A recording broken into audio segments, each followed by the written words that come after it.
Olá, está começando o Segurança em Foco, o programa da TV Mar, canal 25 da NET, que analisa a segurança pública e privada de Alagoas, do Brasil e do mundo. Hoje a nossa conversa será sobre os direitos e garantias do cidadão durante o período de vigência de decretos governamentais que determinaram o isolamento social, e isso repercute significativamente na vida das pessoas. E para tratar desses assuntos, já estão aqui no estúdio o professor historiador e escritor Geraldo de Magela e o advogado, estou trazendo você para aí. Está no ar. Estamos no ar, Magela. E o advogado Leonardo de Moraes, advogado criminalista, secretário da OAB Alagoas, professor universitário. E não sai daí, porque o Segurança em Foco já está no ar.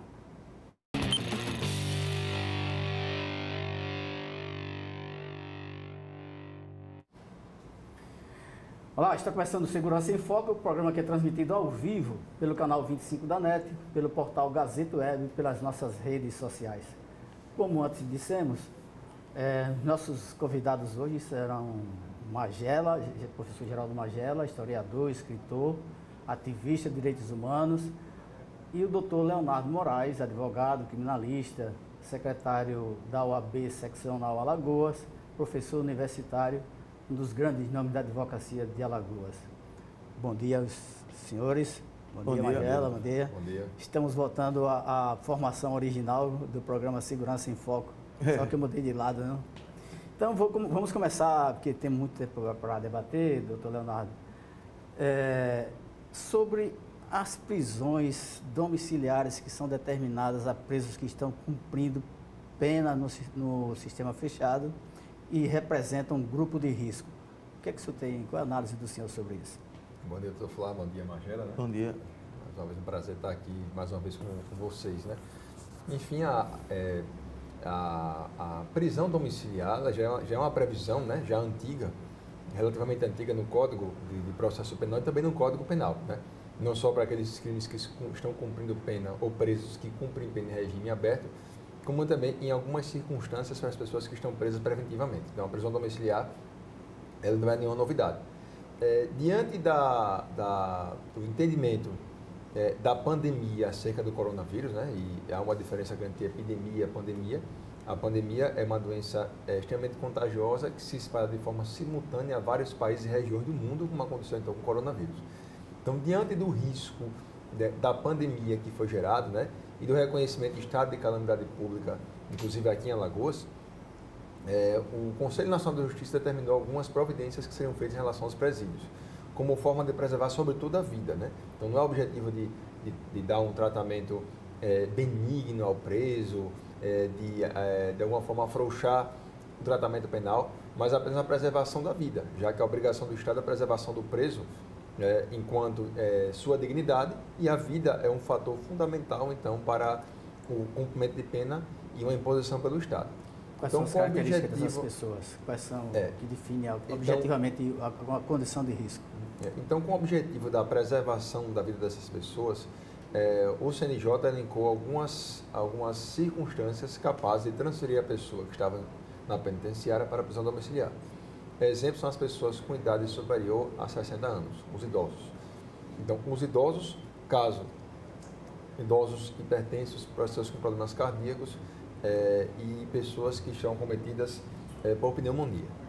Caso essas pessoas com essa categoria tenham praticado os crimes sem violência ou grave ameaça à pessoa, ou mesmo com violência ou grave ameaça à pessoa, já estejam há mais de 90 dias com prisão preventiva decretada, o CNJ, então, recomendou, não é uma imposição, recomendou que os estados, através do seu poder judiciário, determinassem que as pessoas permanecessem presas, mas em prisão domiciliar. Então, o que é importante, doutor Flávio? Quer dizer que essas pessoas, elas permanecem presas, né? O substantivo prisão vai acontecer, o domiciliar é um complemento. Então, a prisão permanece. E quem está, portanto, nessa categoria, repetindo, pessoas com idade superior a 60 anos de idade, pessoas com problemas cardíacos, com pneumonia ou pessoas com hipertensão, caso essas 4 pessoas tenham praticado crimes sem violência ou grave ameaça. Ou, segundo ponto, mesmo com violência ou grave ameaça, a prisão dure mais de 90 dias, o CNJ recomendou, portanto, a prisão domiciliar dessas pessoas.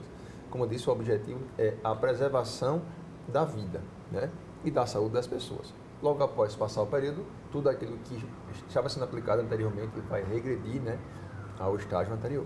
Magela, foi uma atitude que repercutiu bastante na mídia em razão da prisão domiciliar, da evolução, né, da domiciliar do Eduardo Cunha e do médico Roger Abdelmaci. Qual a sua análise sobre isso, Magela? O Eduardo Cunha ser rico? Não, o Eduardo Cunha, como qualquer outro preso, está enquadrado nessa determinação do Conselho Nacional de Justiça. Você passa de 60 anos, tem problemas cardíacos, tem o diabético, etc. Então, vão cumprir nas suas residências a prisão, né? Então, esse expediente, eu acho que não é uma coisa fora da normalidade.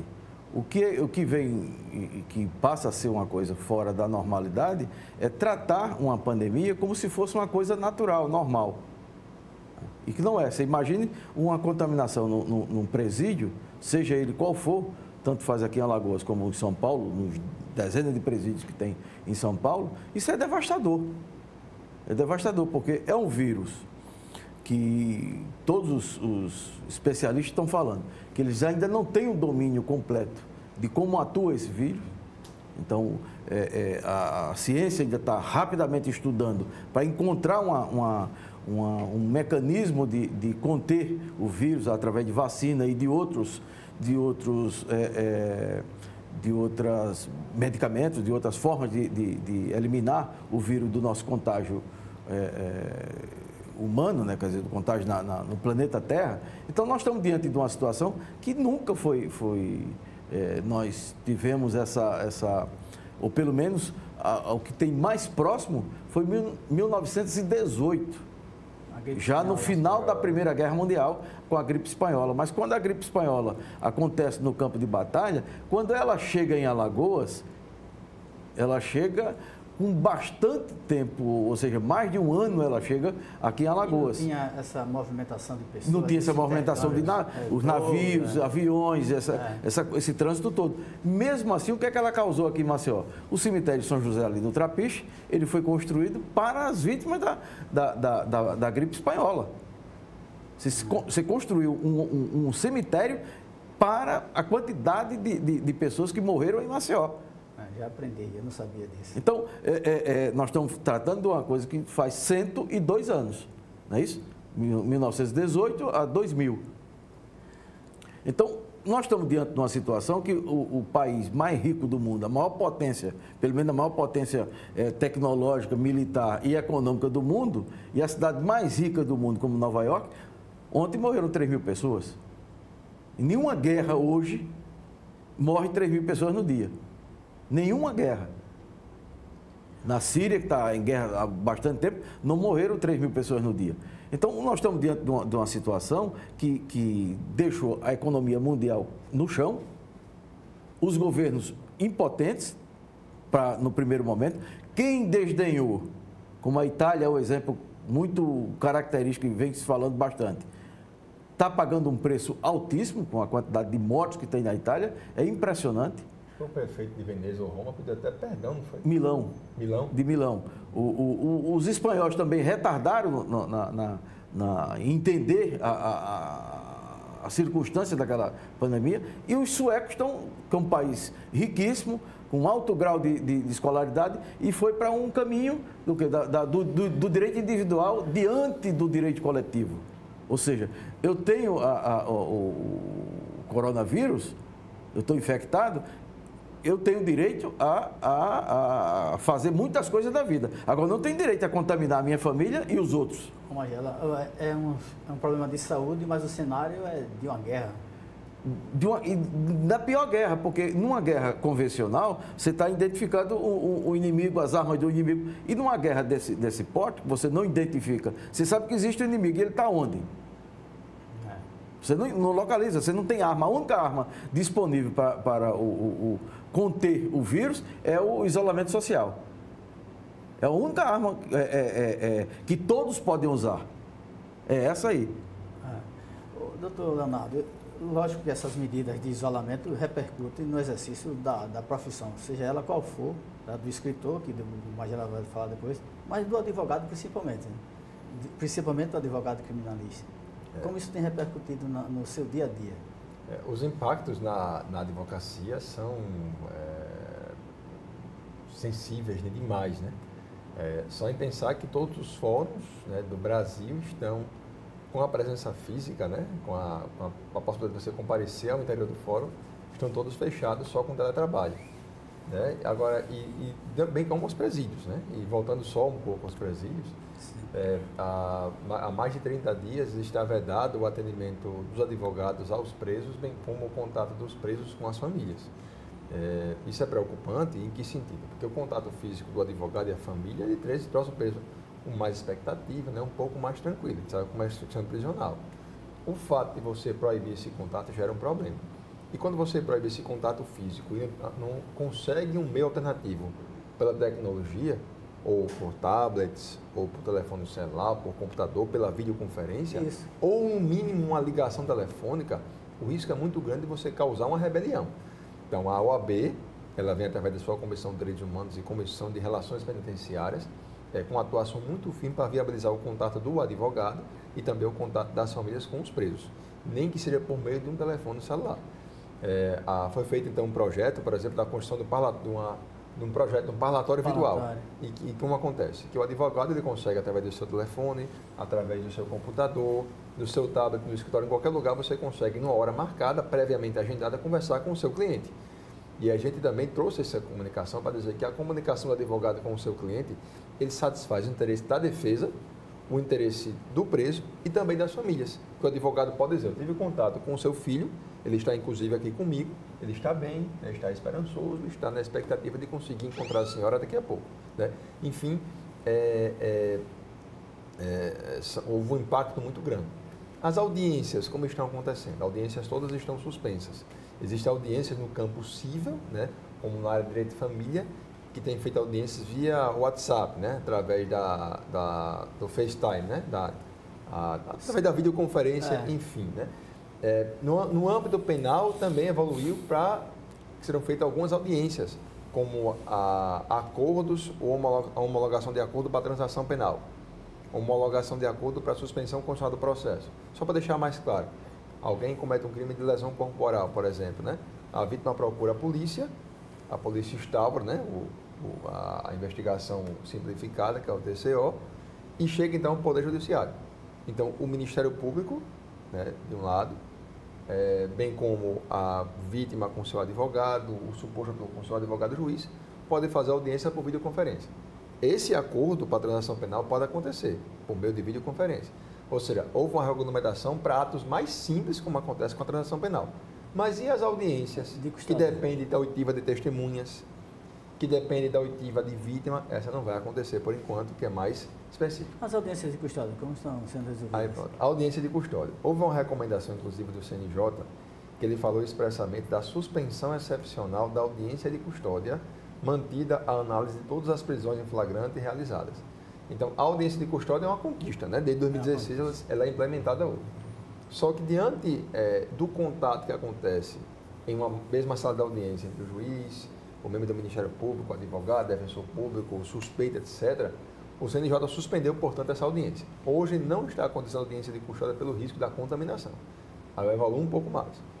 A tecnologia nos fornece meios para que se consiga fazer pelo menos uma audiência de custódia mediante videoconferência, ela permite sim. Permite. Agora, houve uma decisão do STF desse ano de fevereiro para dizer que só é possível audiência de custódia mediante presença física. Só que a decisão foi feita antes do coronavírus. Então você consegue hoje compatibilizar. É melhor você não ter audiência de custódia ou você possibilitar uma audiência de custódia mediante videoconferência, né? Então a videoconferência ela é um passo a mais. Eu acho que isso pode ser sim implementado.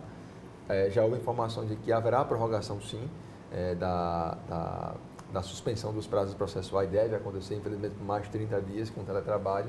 Enfim, o futuro a Deus dirá.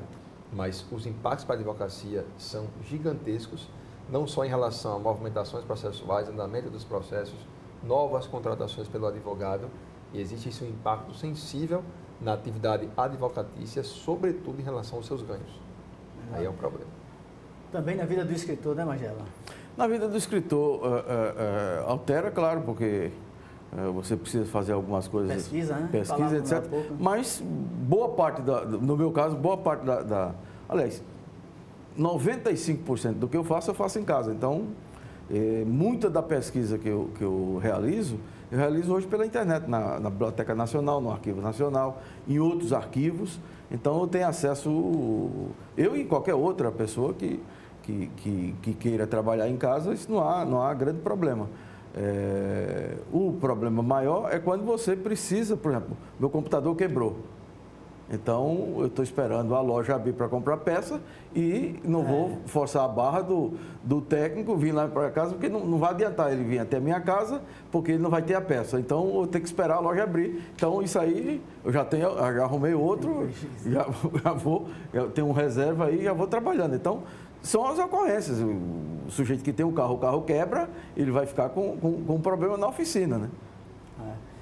Doutor Leonardo, no período de isolamento, há, infelizmente, um aumento nas estatísticas de violência doméstica. E, em razão disso, há uma decisão, eu não sei como foi formatada essa decisão, de que é sugerida a prorrogação de todas as medidas protetivas. O que é que o senhor pensa disso? Eu acompanhei as discussões e a decisão, né, diante da prorrogação das medidas. Isso aconteceu justamente pela elevação, né, da quantidade de casos de violência doméstica. Eu observei alguns estudos que envolvem a Organização Mundial de Saúde, o Ministério da Saúde, alguns artigos também, que mostram que o próprio isolamento social ele traz consequências psíquicas, né, e ela provoca algumas doenças mentais, né, não que se justifique, né, mas enfim, que esse contato pessoal em casa, o tempo todo, mais frequente, para as pessoas que são violentas, possibilitou então um aumento da violência contra a mulher. E esse estudo e essa percepção foi feita no Brasil inteiro, não foi somente aqui em Alagoas. E aí, diante deste aumento, que foi notabilizado pela quantidade de pessoas que foram vítimas, e essas pessoas que foram vítimas tinham dificuldades em procurar a polícia, procurar o Ministério Público, justamente por conta do coronavírus, e estar as estruturas fechadas, foi que através de um diálogo entre OAB, Defensoria Pública, Ministério Público e Poder Judiciário, foi feita então uma decisão para prorrogar as medidas. Então, uma medida que foi feita em 6 meses, ela foi prorrogada então por mais 3 meses, ou então mais 6 meses, com o objetivo então de preservar, de evitar esse contato mais frequente e que houvesse um aumento, ou um aumento já existiu, mas uma crescente ainda maior acerca do aumento da violência doméstica. Eu vejo a medida, como eu disse, com algo que deve ser observado com certa preocupação, mas nunca, e aí observando o aspecto da legalidade, nunca como uma prorrogação automática, né? É importante que se observe sempre o caso concreto, porque imagina a pessoa que está cumprindo cada uma da condição e teve a informação de que haverá a prorrogação da medida. E a pessoa se pergunta, qual foi o motivo que eu dei para a prorrogação? Então é importante observar sempre o cenário nacional e observar o caso concreto para a prorrogação acontecer somente no caso em que houver estrita necessidade.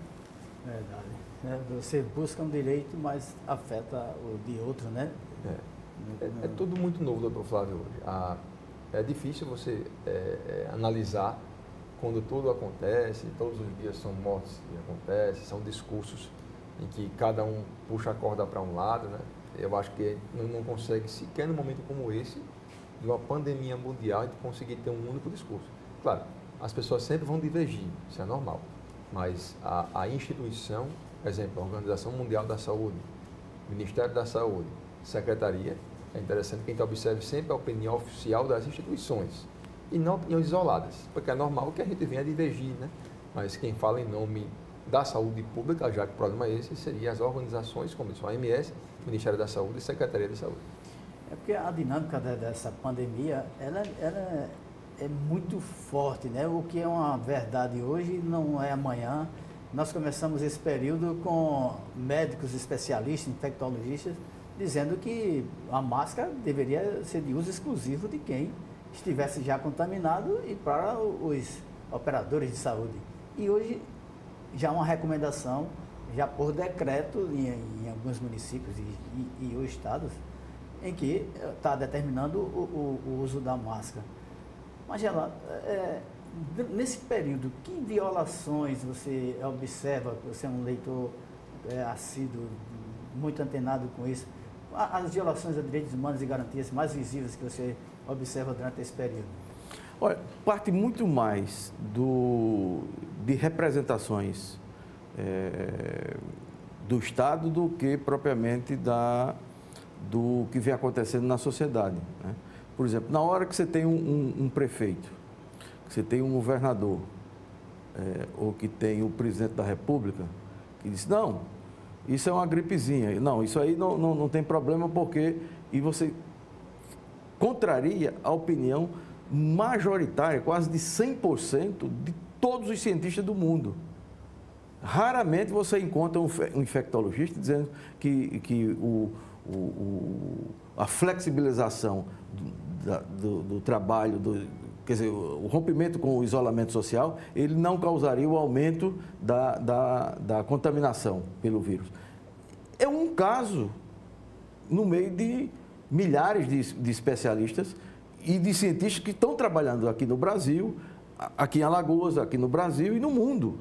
Então, como é que uma pessoa que não tem nenhuma pesquisa nisso, que não tem nenhum laboratório, ele por ser médico, ele vai e emite uma opinião dessa, contrariando todas as instituições que cuidam dessa questão no mundo, né? A Organização Mundial de Saúde, ela não é infalível.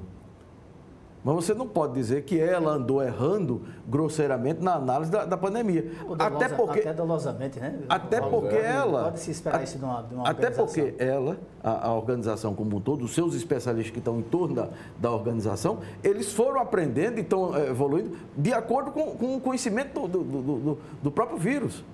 Então, isso não é um cálculo matemático pronto e acabado, que não. 2 e 2 são 4 e acabou. Não tem nenhuma possibilidade de ser 3,5 nem 4,5.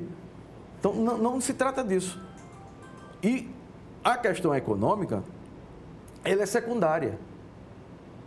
Diante da pandemia, a questão econômica é secundária. De que maneira ela é secundária? Porque primeiro você preserva a vida e as empresas, a vida das empresas você vai preservar de outra forma. Você tem que ter um Estado, e aí os liberais que queriam menos Estado, menos isso, menos aquilo, agora todos eles estão correndo para o Estado. Todos eles estão correndo para o Estado. Porque é o Estado que está segurando a pandemia. Sem o SUS, o Brasil seria 20 vezes mais problemático do que os Estados Unidos. Os Estados Unidos não têm um sistema de saúde público. Tudo lá é no cartão de crédito. Se o cara não teve o American Express, ele está fora, ele vai morrer em casa, como 70% dos que estão morrendo nos Estados Unidos são negros, pobres e que não têm cartão de crédito. Quer dizer, não tem cartão de crédito com dinheiro suficiente para pagar as despesas hospitalares. Na Inglaterra, o sistema é público, você vê que ele segurou. Mesmo com Boris Johnson, no início resistindo, o sistema de saúde pública da Inglaterra segurou. Na Alemanha, segurou. No Canadá, tem segurado. Então, todos esses países que agiram rapidamente e com ciência à frente de tudo, ele está segurando a pandemia, está reduzindo os danos, não está evitando os danos, está reduzindo, porque ninguém vai impedir de morrer, mas você vai impedir de morrer mais. Isso aí possivelmente possível. No caso do Brasil, felizmente, o Mandetta vinha acertando com todo o grupo técnico e se relacionando com todos os atores políticos, para fazer com que uma prefeitura como a de Maceió, por exemplo, ou a de Anadia, ou de qualquer outro canto, eles tenham a mesma regra do isolamento social e que proteja, porque em Anadia não tem um leito. Então você tem em Alagoas, talvez aí, em torno de 700 leitos, com capacidade de receber pessoas infectadas. Mas isso é muito pouco diante do que está se esperando, do ponto de vista dos cálculos que estão ocorrendo aí. Alagoas tem 49% de isolamento. A taxa ideal é de 75%. Para você reduzir e fazer o que os especialistas dizem, achatar a curva. Para você ter espaço no setor de saúde para absorver todos os infectados. Então, tudo isso tem que ser uma coisa que colabora. Agora, o que é o braço econômico? Você tem um BNDES, você tem um Banco do Brasil, você tem um Banco do Nordeste, tem os outros bancos estatais com fundos específicos para isso, ou seja, oferecer crédito. Você pega toda essa Avenida Jatiuca, Avenida Amélia Rosa aqui, todos os bares e restaurantes fechados. Isso é a informalidade absoluta aqui. Garçom não tem carteira assinada, ele ganha 10%, comissões, etc.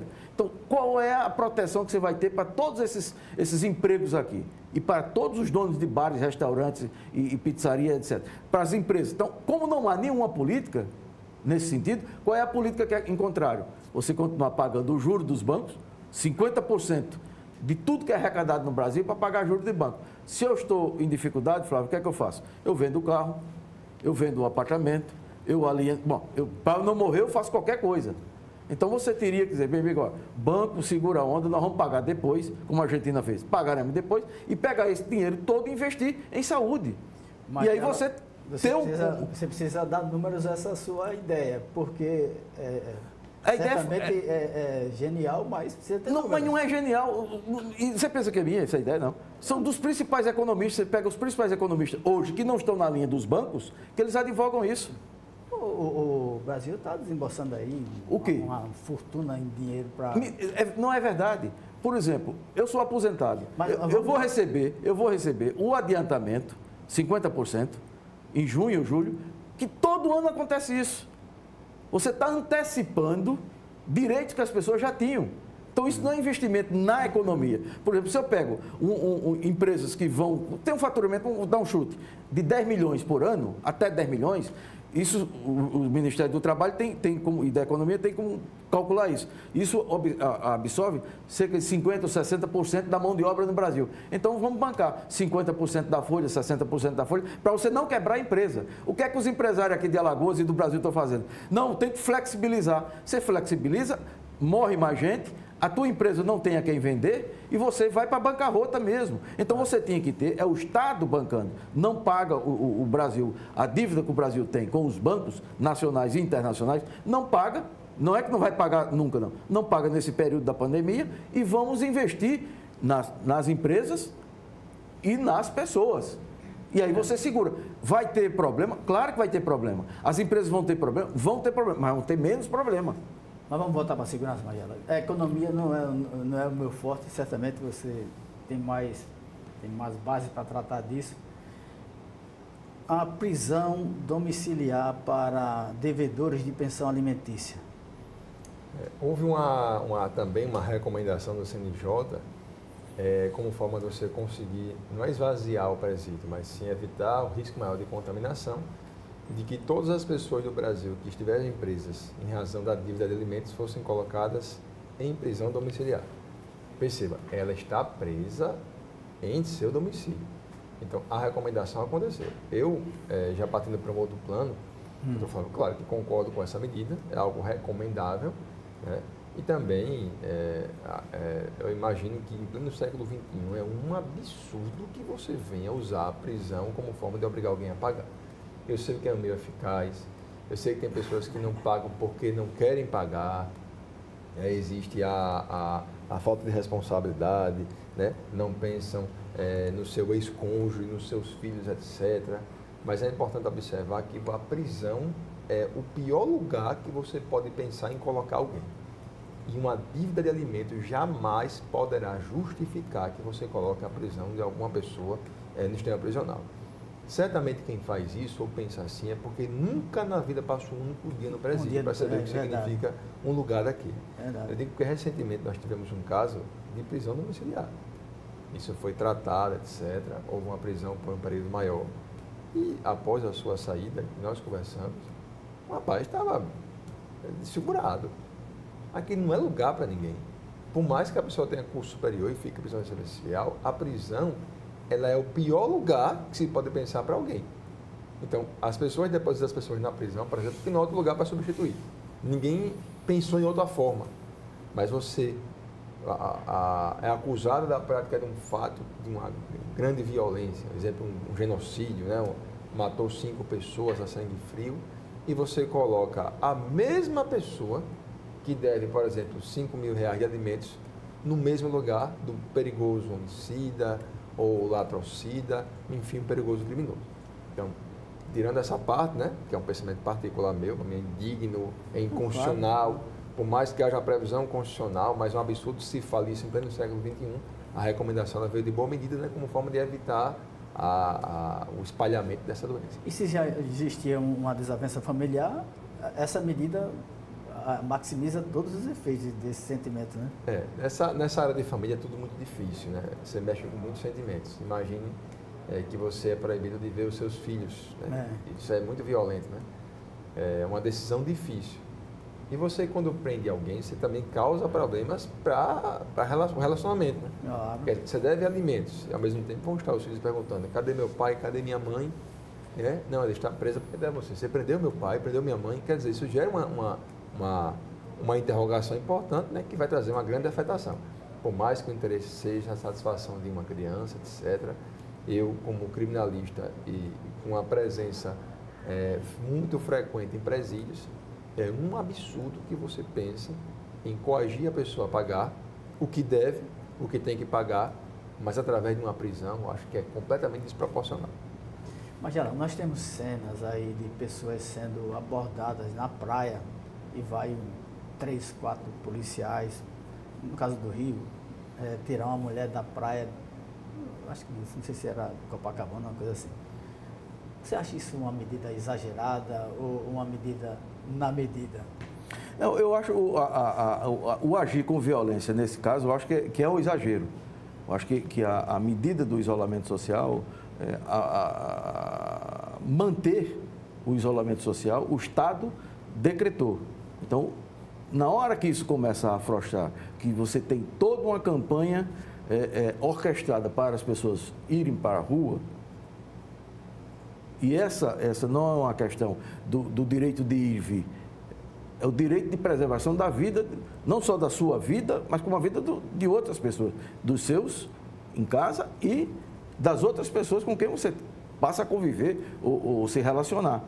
Então, o Estado tem que encontrar um mecanismo que não é o mecanismo da violência, mas impedir do sujeito de sair da praia, você não vai ficar a noite toda dentro d'água, você vai ter que sair. Ao sair, ou então você arrumar o convencimento que não pode ser a algema, não pode ser o mata-leão, não pode ser nada disso, tem que ser o convencimento. No interior de São Paulo aconteceu tudo isso, 4 pessoas abordando uma mulher, então por mais que o sujeito fique bravejando, gritando pelos seus direitos, etc., esses direitos em situação normal, você tem todos eles garantidos.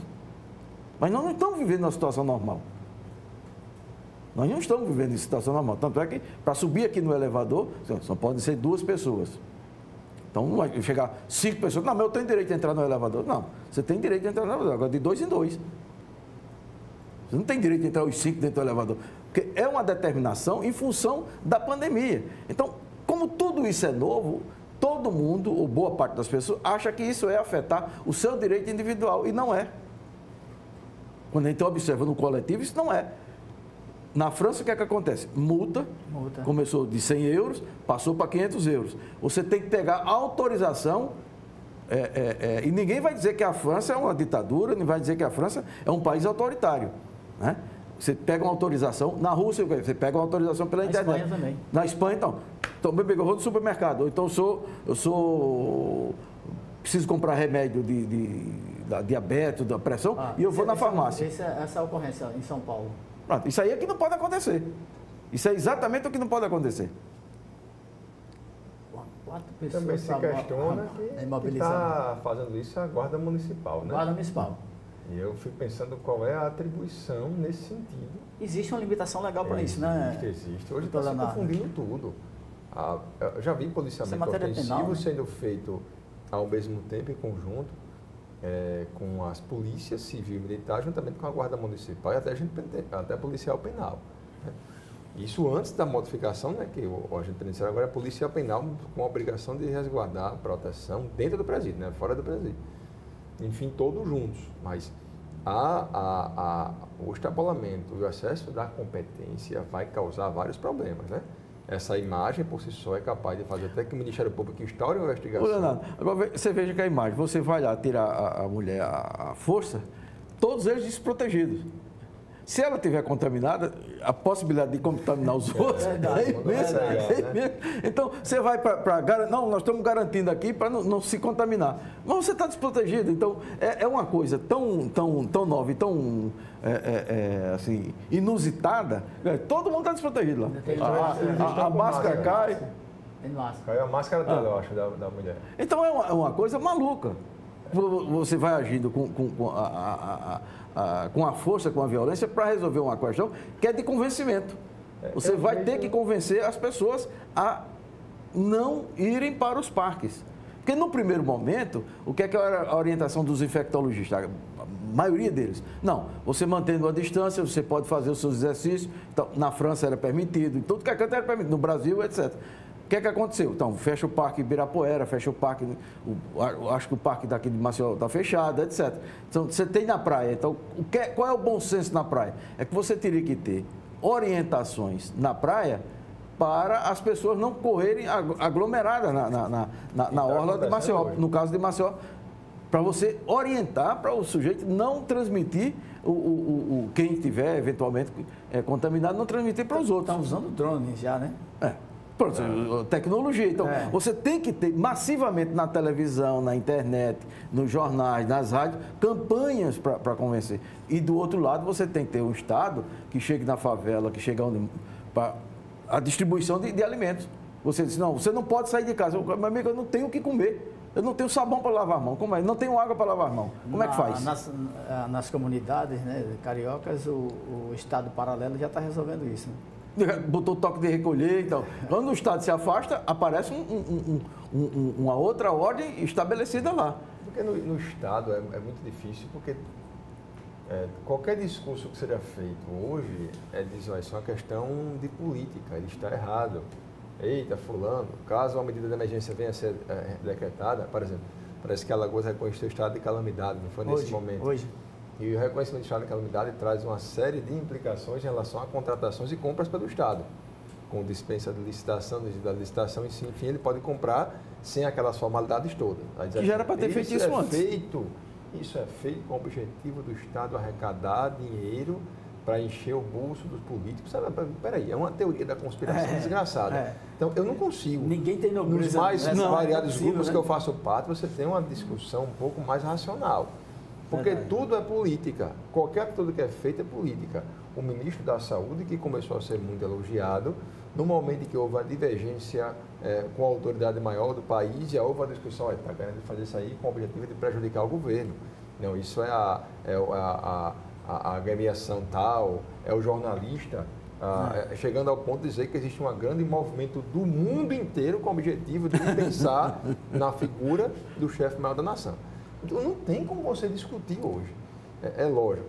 E aí, voltando para esse caso, para esse problema, a primeira coisa é a questão de se discutir a atribuição da Guarda Municipal, cujo objetivo é a proteção do patrimônio público municipal. É verdade. Isso é um ponto. Segundo, qual é a forma de abordagem? Eu não sei qual é a orientação que é dada, então, aos policiais, etc. Né? Terceiro, eu vejo algumas vezes alguns filmes que aparecem, os vídeos nas redes sociais, né? Que mostram Estados Unidos. Aí diz que lá a lei é cumprida, aí mostra alguém parando, andando, suspeita o policial, agarra a pessoa, dá um mata-leão, quase mata a pessoa, algema. Já matou. Lá a lei é cumprida. Aí o cara diz, eita, isso tem que ser feito aqui também, como se fosse a mesma cultura, como se ninguém soubesse qual o problema. Não, mas isso é violência lá e aqui, em qualquer lugar do mundo aquilo é violento, né? Em qualquer lugar, mas assim, se vê como grande atitude heróica. Eu vi ontem uma reportagem para dizer que, eu não sei qual foi eu vi que foi no Twitter, né? Mas dizer, chamando, sei lá, não sei o que foi. Fulano é um verdadeiro herói, né? Na minha cabeça, o herói são os heróis da Marvel, o Homem de Ferro, o Capitão América, são os heróis. A pessoa pode ter alguma atitude heróica em algum momento, né? Tanto é que até a Polícia Militar traz no seu estatuto os atos de heroísmo que dão o direito à promoção ou bravura, né? Diferente. Ato de bravura. Ato de bravura. Então, enfim, aquilo que foi feito com aquela senhora é um grandioso excesso. Independentemente das argumentações que ela utilizou, não precisava fazer aquilo. Né? Se por acaso não quisesse ir, você poderia então recomendar ou chamar a polícia militar, mas não fazer isso aí através da guarda municipal. Né? Agora, sabendo que é interessante que a gente observe sim as recomendações, que a gente fique mais tempo em casa, Mas no local aberto, pelo que eu vi na imagem, a mulher sozinha. Sozinha. Então, só se houvesse o coronavírus Agora, nas árvores. uma coisa, diante de toda folhas. essa coisa ruim e trágica que a gente está vivendo, há um movimento de solidariedade na sociedade que é impressionante, inclusive aqui em Alagoas. Eu parei na ladeira da Catedral, lá na casa de Rankine, para deixar lá umas doações. Quando eu parei, já tinham 2 carros que o pessoal estava doando lá alimentos e material de sabão em pó, sabão em pedra, etc., para o morador de rua fazer a higienização. E outros carros começaram a parar, estavam parando. Então, você chega no Vegel, por exemplo, tem um centro espírita lá acho que é Vitor, o coordenador do centro espírita, que já vem há anos, mas não é coisa por causa da pandemia, não, já vem há 8, 10, 15 anos, sei lá, que ele vem trabalhando esse trabalho social lá no bairro. Então, ele fez uma campanha de arrecadação de fundos, de mantimentos, para doar cestas básicas. Uma fila monumental, ele perdeu o controle completo, porque tinha mais de 2.000 pessoas na fila. Então, o Estado prometeu comprar 1 milhão de cestas básicas. Mas como é a logística disso? Para você comprar 1 milhão de cestas básicas, o produto para formar essas cestas, em quanto tempo você vai fazer isso? Né? Então, quando você tem uma rede de capilaridade da sociedade, está lá a igreja, está lá o centro espírita, está lá a associação disso, a ONG, etc. Aí você tem a capilaridade lá no local. Você tem os CRAs, você tem toda uma estrutura do município e do estado e mais a sociedade, aí você chega na comunidade com muito mais facilidade, sem a burocracia do estado. Senão você vai ter que arrumar um funcionário público, não vai ter, aí não vai ter o caminhão, aí não vai ter o que a gente já conhece. Então, nesse momento de crise, você tem que ter a alternativa. Tem que surgir alguma coisa boa. Né? Tem que surgir uma coisa interessante disso aí. É um momento interessante de reinvenção, sabe? Reinvenção mesmo. A impressão que eu tenho hoje em dia, pelo menos no aspecto da advocacia, daquilo que eu observo e ando, né, de uma forma, é que a gente conseguiu antecipar nesses últimos 20 dias, 30 dias, algo que a gente veria em 5 ou 10 anos. Né? Hoje a gente consegue fazer reuniões, audiências por videoconferência no seu computador. E alguns aplicativos de conhecimento maior, o Google Meet, o Google Hangout. E que era uma coisa pouco disponível hoje. Eu nem sabia. Hoje em dia eu adquiri até um plano maior para ter um número maior de pessoas, né? A gente tem feito uma série de eventos para a advocacia, sobre prisão preventiva, sobre acordo de não persecução penal, enfim, para chegar e se reinventar nesse momento. A gente vai sair com um mundo completamente diferente. E isso é um ponto, eu percebi nas discussões que essas grandes estruturas vão ser repensadas. Se você vê o Superior Tribunal de Justiça, é um prédio faraônico. É um faraônico. Cada ministro com cerca de 150 a 200 assessores por ministro, em 33. Fora o pessoal da segurança administrativa, sala dentro. TCU, Procuradoria-Geral, são verdadeiros palácios. Né? Gigantes, né? Em Brasília, os prédios são gigantescos, né? E quanto custa você manter aquilo? Custo operacional terrível. Aí todo mundo presente no mesmo espaço, com ar-condicionado, com cafezinho, com a cadeira que quebra, com manutenção. É muito dinheiro que você gasta nisso. Aí você percebeu que o teletrabalho, que já vinha sendo aplicado, por exemplo, pelo TRE, pelo TRT em alguns estados, ele traz uma situação até um pouco mais eficaz. Primeiro que o Estado economiza. Muito. Seu servidor lá. Segundo, ao invés de você fixar um horário de trabalho por dia, de 6 horas por dia, você fixa metas. Então, ele tem que fazer 15 processos, ou 15 casos por dia. Menos poluição também, menos trânsito, menos risco, menos gasto. E você colocando metas, se ele consegue cumprir a meta dele em 3 horas, que bom, tem o resto do dia para aproveitar. Mas se ele conseguir completar, vai ser feito em 6, 7, 8 horas, pronto. Fixou metas, você consegue reduzir a quantidade de processos e tornar a justiça um pouco mais célere. Aproveitar esse gancho aí. Hoje, os gestores públicos e privados, eles estão muito expostos em razão da possibilidade de responsabilidade direta por contaminação no ambiente de trabalho em que ele faz a gestão. Como o senhor analisa esse risco? De fato, é possível essa imputação ao gestor que, independente da vontade dele, foi vitimado por uma aglomeração dentro do seu estabelecimento e houve uma contaminação? Partindo da discussão sobre, por exemplo, o serviço público, né? Teve até acho que o governador Wilson Witzel, ele teve, né, foi comprovado positivamente com o coronavírus. Positivo, né? E com o coronavírus. Do Pará. Helder Barbalho. Também, não foi? Então, são dois autoridades e governadores que pegaram enfim, o coronavírus. Né? Acerca de uma responsabilidade criminal é muito difícil, porque ela aconteceria quando você faz uma provocação direta. Perceba, o Código Penal traz um capítulo chamado Crimes contra a Saúde Pública, né? Que traz os crimes de epidemia, que traz o crime, até pegar aqui o nome, de violação, infração de medida sanitária preventiva, né? Que traz para alguns até o charlatanismo. Né? Eu percebi em alguns casos que as pessoas estavam vendendo álcool em gel abençoado, e caso você tomasse aquele álcool, passasse nas mãos álcool em gel abençoado, tomasse a água benta, não aconteceria aí o coronavírus, né? E claro que é um charlatão, né? Uma coisa dessa.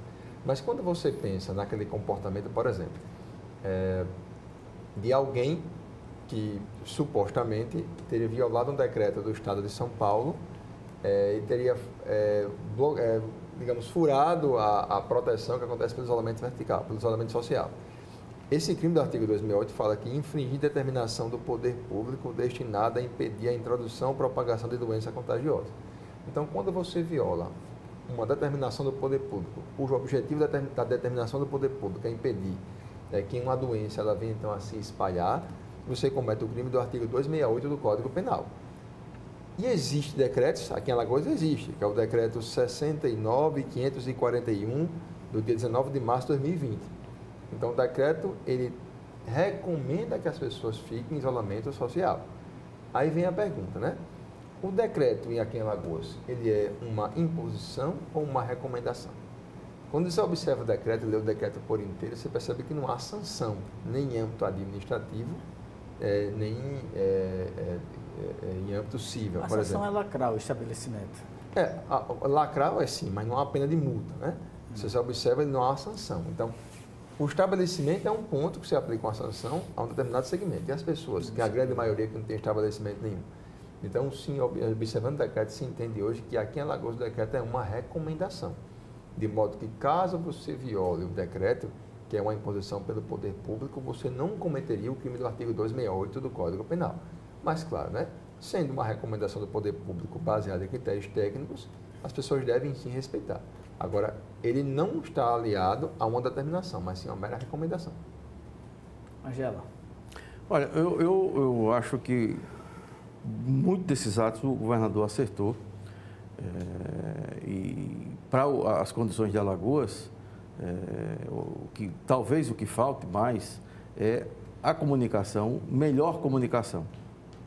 Ser incisivo na comunicação, para efetivamente aumentar o isolamento. Sair dos 49%, subir para 60% e, se possível, chegar aos 75%, porque a partir do que eu vejo, que eu escuto, que eu leio dos especialistas, a possibilidade de Alagoas entrar numa curva,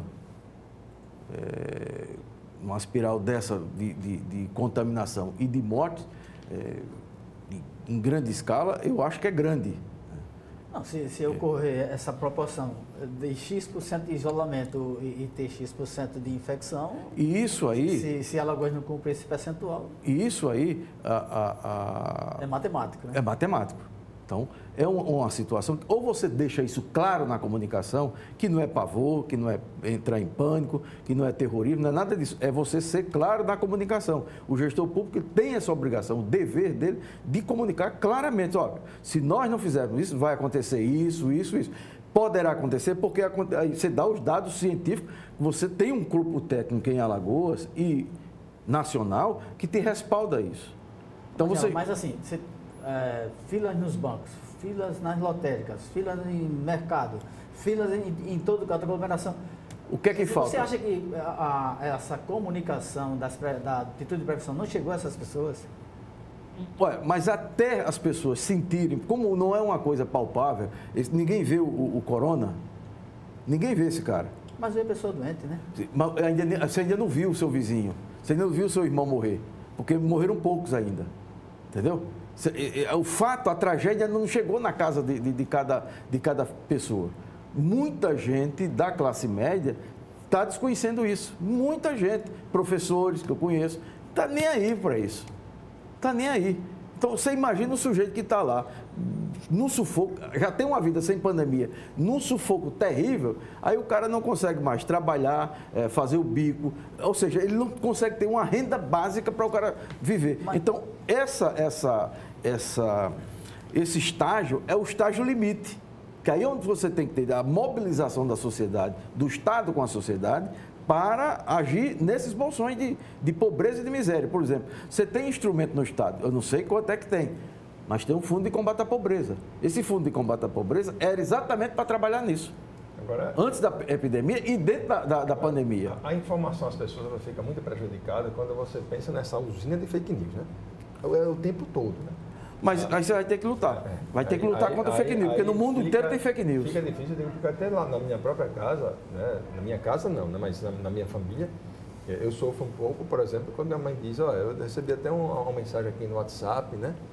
Dizendo que o médico, mãe, não observe isso. O WhatsApp é uma situação em que a pessoa pode criar uma notícia, você fala uma frase assim, um contexto. O ministro acabou de tomar posse, né, no cargo de ministro da Saúde, já teve uma frase que ele falou, mas sem um contexto. Eu digo, nem observe isso aqui, não critico nem elogio.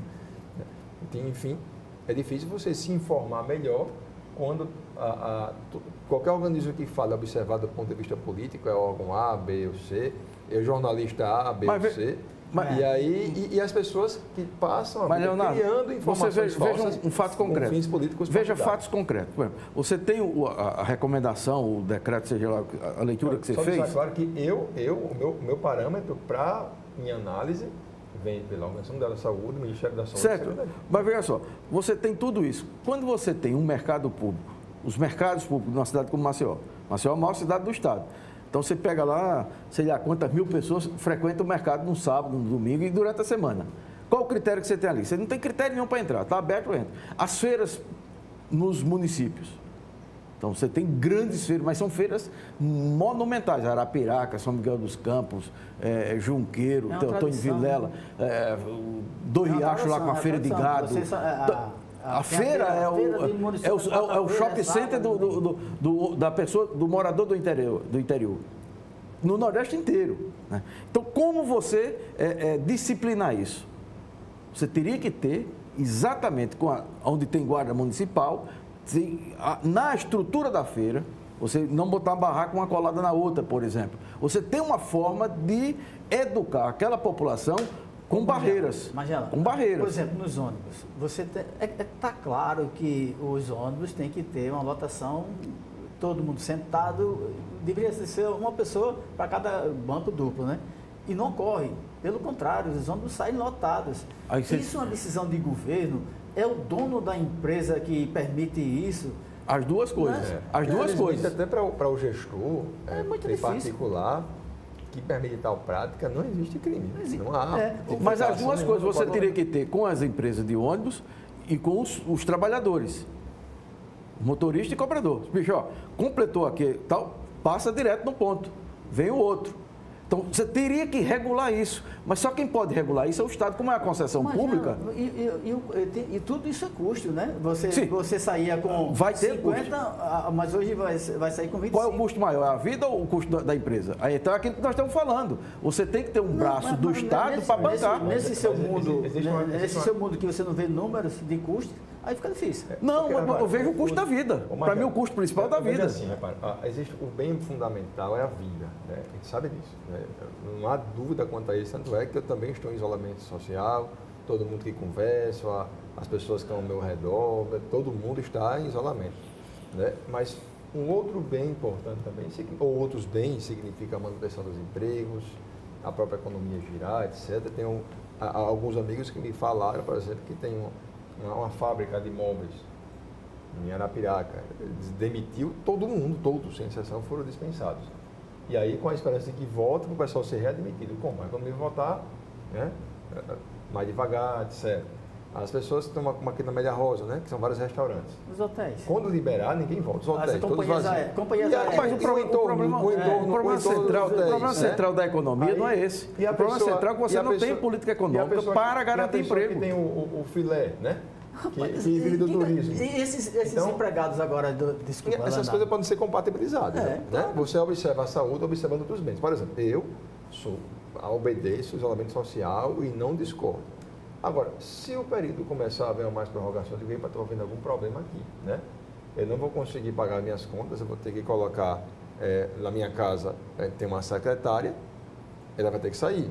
Ela tem 3 filhos e tem uma mãe que depende dela.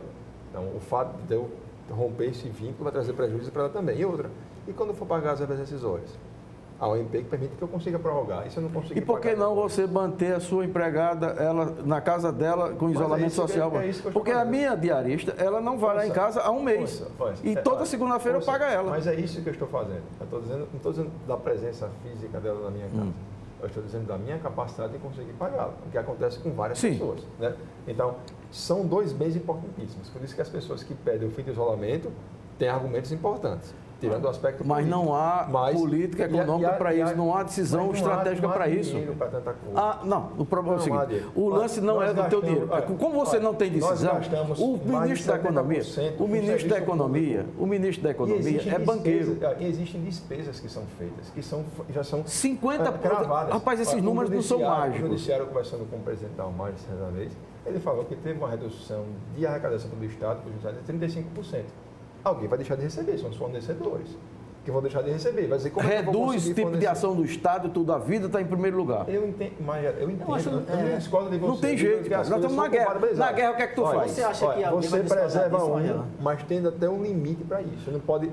Preservou o tempo, mas vai chegar um ponto que as pessoas vão Leonardo, 50% da arrecadação brasileira é paga a juros de dívida. Mas então muda as regras, a gente pode mudar a regra. Não tem que mudar a regra. Você tem um presidente da República dizer, eu não vou pagar, como da Argentina foi. moratória, não pode. Não, como não pode? Não pode. A vida está acima de tudo, o FMI parou as dívidas agora para os países africanos. Mas neste momento o argumento não pode, eu vou deixar de pagar. Não, peraí. Claro. Agora, eu vou pagar. Mas esse é que é o momento. Você me dá um fôlego de 2 Eduardo, meses, Leonardo, esse é que é o momento. Na Argentina, que é só, os 10 bilhões que tem que pagar, não vou pagar agora. No ano que vem a gente discute o pagamento.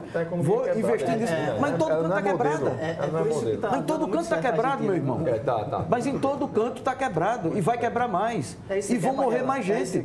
Um monte de vivo. Não é só eu que quero. É isso que eu digo. Não sou eu que quero. Todo mundo racional, todos os chefes de Estado no mundo racional, os racionais, os translocados não, os racionais estão apostando nisso, estão botando todo o dinheiro do Estado, dos seus estados nacionais, para investir na garantia de empregos e salvar vidas. Isso é feito através de um acordo com as pessoas que estão para receber, sendo excessivo ou não, os acordos foram O Estado feitos, tem então, força para isso, o Estado emite dinheiro, o Estado pode se endividar. A arrecadação não vive.